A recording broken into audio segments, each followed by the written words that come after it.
Энэ жил Төв аймгийн хэмжээнд цацгүй аймаг болж байгаа. За энэний хувьд хүрээнд бол манай аймаг маань өөрөө газар тариалан мал аж ахуйн онцлж байгаа онцлог ийм аймаг. За энэний хүрээнд өмнө дээр бас боловсрол, эрүүл мэнд, аймгийн нийт 27 сумын хэмжээнд бас тодорхой салбаруудынхаа бас чаашдын үйл ажиллагаанд цогцолгох нэлээд бас ач холбогдолтой жил болж энэ жилийн хувьд төсөө баталсан байна. Энэ жил бол ерөнхийдөө манай аймгийн хэмжээнд бол цахилгаан станцын асуудал байна. За Төв аймгийн төвийн одоо авто замын асуудлууд байна. За манай аймаг бол өнгөрсөн 2025 оноос хойш дахин төлөлтийн асуудал дээр нэлээд анхаарсан.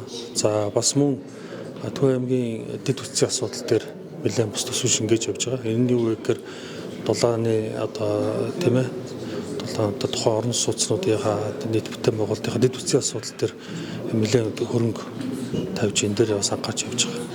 2026 онд Төв аймгийн газар зохион байгуулалтын төлөвлөгөө гарцсан байгаа юу?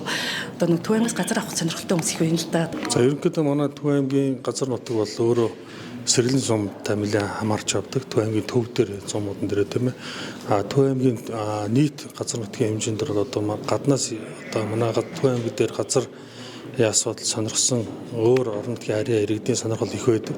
За өнөөдрийн засгийн газрын нийт хурлын дараа болон даргын зөвлөгөөн дээр сая сайд бол хэллээ. Энэ дээр орон нутг руу эрх мэдлийг өгье. Орон нутгийн газрын асуудал болон бусад асуудал эрх мэдлийг өгье гэдэг энэ асуудал сая яригдлаа. Гэхдээ энэ асуудал нь бол нэлээд удаан яригдж байгаа. Энэ юуд холбоотой вэ гэхээр тухайн сум орон нутгийн онцлог, тухайн сум орон нутгийн бодлого шийдвэрүүдээс энэ захим газрын захиалах тийм ээ захимдсан газрын асуудал бол үнэхээр тухайн сум орон нутгийн иргэдэд бол нэлээд төвөгж чиглэл учруулж байгаа.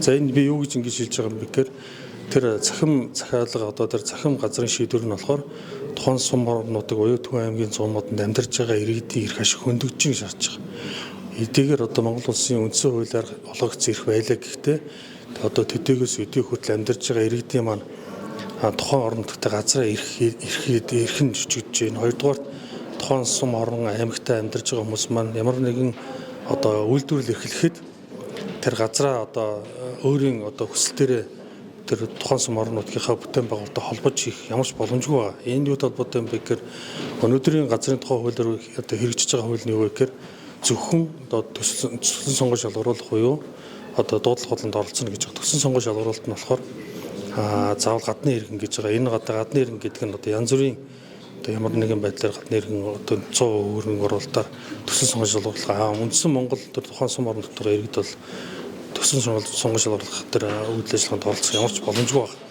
Иймэрхүү хүндрэлтэй асуудлууд бол бас байна.